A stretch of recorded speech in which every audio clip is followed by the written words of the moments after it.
ಅಡುಗೆ ಮನೆಗೆ ಎಲ್ಲರಿಗೂ ಸ್ವಾಗತ.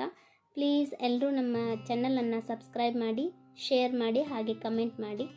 ಇವತ್ತು ನಾನು ಮಾಡುವ ರೆಸಿಪಿ ಬಂದುಬಿಟ್ಟು ರುಚಿಕರವಾದ ಎಗ್ ಮಂಚೂರಿಯನ್. ಇದನ್ನು ಮನೆಯಲ್ಲೇ ಮಾಡಿ ನೋಡೋಣ ಬನ್ನಿ. ಎಗ್ ಮಂಚೂರಿಯನ್ ಮಾಡೋದು ಹೇಗೆ ಮತ್ತು ಅದಕ್ಕೆ ಬೇಕಾದ ಇಂಗ್ರೀಡಿಯೆಂಟ್ಸ್ಗಳನ್ನು ನೋಡೋಣ. ಮೊದಲು ಬೇಯಿಸಿದ 2 ಮೊಟ್ಟೆಗಳು, ಬೆಳ್ಳುಳ್ಳಿ ಪೇಸ್ಟ್ 2 ಟೀ ಸ್ಪೂನಷ್ಟು ಶುಂಠಿ paste, 1 tea spoon garam masala, tea spoon ಅಚ್ಚ ಖಾರದ ಪುಡಿ,